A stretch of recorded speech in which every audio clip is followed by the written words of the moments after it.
Raila Amolo Odinga has deliberately created confusion in the ODM to keep them moving towards 2027. They want to have their cake and eat it at the same time, or eat it and have it at the same time. ODM seems to be divided in the middle, but I feel this is a game plan. Well, people like Oburu Dinga and Homa Bay Governor Gladys Wanga, together with their Lagos Songa Member of Parliament, Sam Atandi, not forgetting people like Upondo Kaluma, are baying for Sifuna's blood. Other members who are also very close to Raila are coming to the defense of Edwin Sifuna. Just yesterday, Raila rushed to meet delegates, the ODM delegates, Western branch, from all the 5 counties in Western, in a bid to try and consolidate the support base there, because Tawe is creating problems, and in a bid to show solidarity with Sifuna. Another very closest ally, and one person who I believe is a sober mind within ODM, came to the defense of Edwin Sifuna.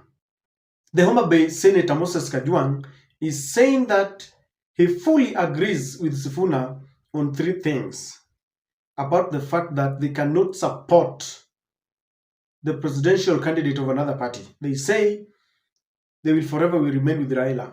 He agrees with Sifuna on that. He said they must support ODM, not supporting the UDA. And he's also saying that he agrees with Sifuna on the intergenerational conclave. 1 county, 2 different voices. Gladys Wanga says Sifuna is wrong. The Senator, Moses Kajwang, says Sifuna is right. There are few areas that I do not agree with Sifuna on, but there are at least 3 things that I agree with Sifuna on. Number 1, we must strengthen ODM as a party. We cannot make the mistake that KADU made when it was swallowed by KANU. We cannot make the mistake that William Ruto and URP made when URP was swallowed by Jubilee. We cannot make the mistake that Musalia Mudavadi has made when ANC was swallowed by UDA. ODM must remain a distinct and strong political outfit. To that extent, I agree with Edwin Sifuna. The second thing I agree with Sifuna is that our presidential candidate must remain Raila Amolo Odinga. If Raila does not want to run for president, he should tell us who we should support. But this is not the time for us as a community and a political formation to start supporting candidates of other parties. William Ruto is the president of Kenya, but he's a party leader of UDA.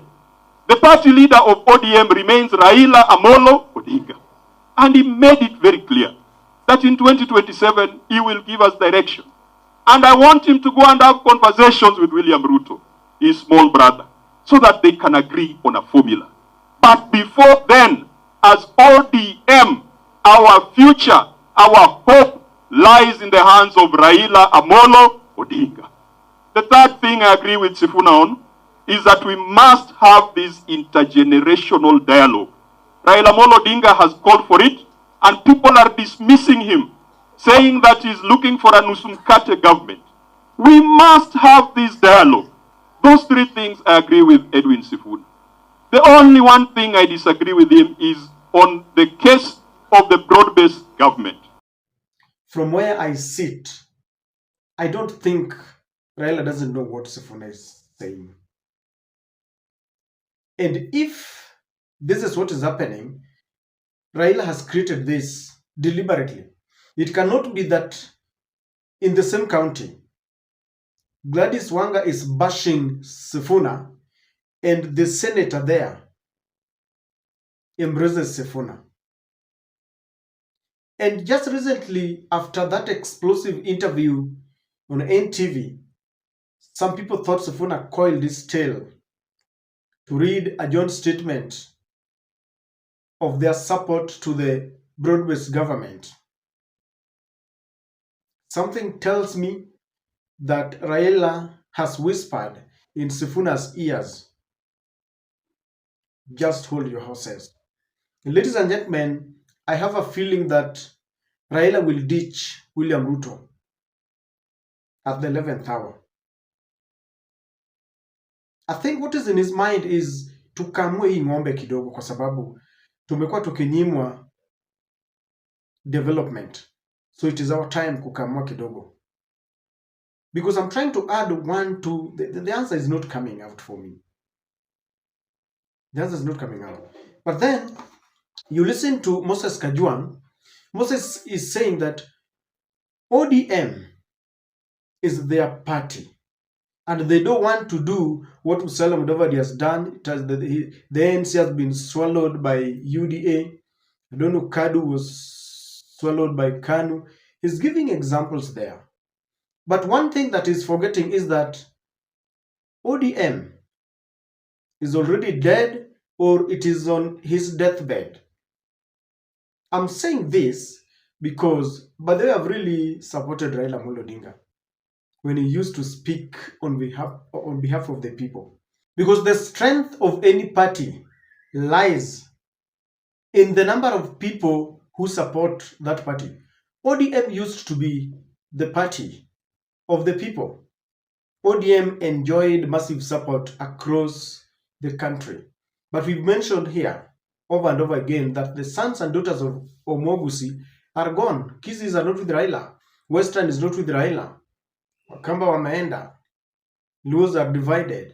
So Tom Kajwang is sounding an alarm, but it's already too late, or they're approaching there.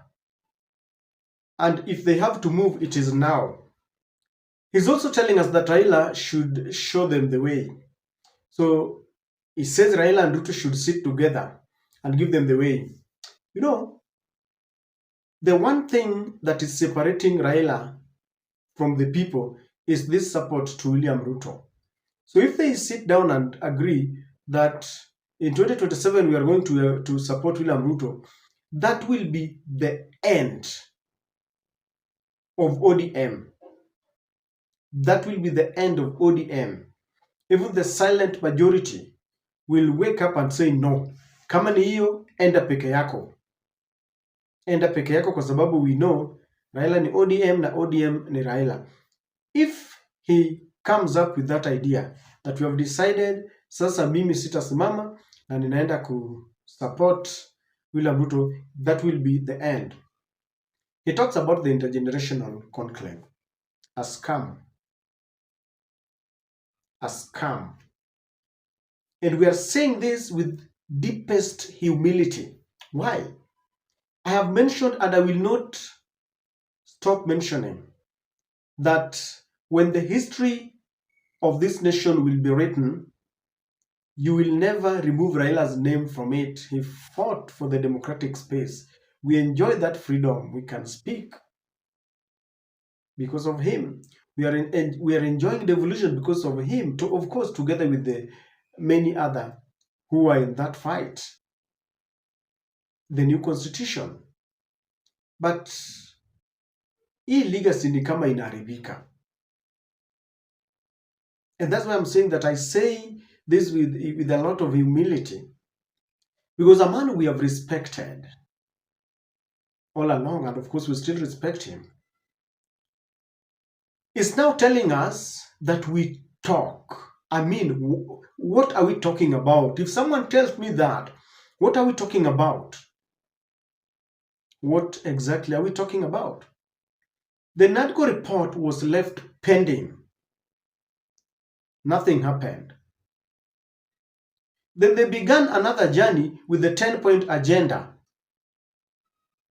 They have not concluded. That one is pending. They want to start another talk. Went round, collecting views, nini, na tunaelekea 2027 too. You know, that is the narrative that they want to use to keep us guessing. A scam. And so, when Moses Kajwang tells us that we need to talk, to me, it is not. But ladies and gentlemen, Roselyn Akombe is saying something here that Sifuna needs to decide. Akombe about a day or two ago said that that Secretary General reminds me of that story of the hyena that, in pursuit of the aroma of food, could not decide which road to take at the intersection. It decided to have two legs on one path and the other two on the other. The rest is history. You know, this is an African story. And it talks of about a hyena that realized that there were two smelling scents or aroma from different directions, and he wanted both of them. Instead of deciding to go to one direction, he decided to ensure that one leg was on one direction and the other facing the other direction, because he wanted all of them. In the end, it is said alipasuka katikati in pursuit of two things instead of deciding to do one. And Roselyn Akombe is saying that Sifuna must decide now rather than later, that he is either in ODM and supporting William Ruto and supporting the broad-based government and supporting the position and supporting the killings and supporting corruption and supporting these clandestine deals, or he walks out and says, I don't want to associate with the ODM, I don't want to associate with the broad-based government. That is Akombe. And people are still wondering which game is Sifuna and Raila playing.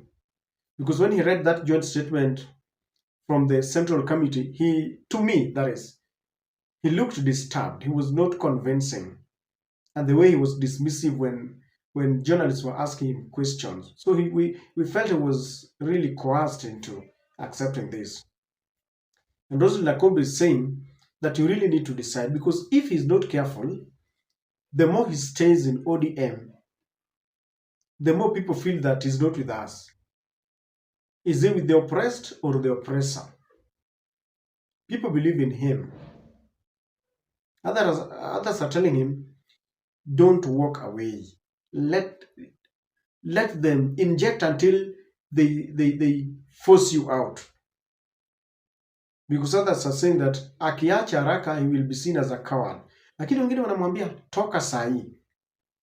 And that's why I'm saying that amidst all this confusion, there is something that Raila is targeting. I have a feeling that they will be this government, and I've got this feeling that he has told Sifuna exactly what is happening. Wewe tuendelee tu, wacha watu wakae hapo.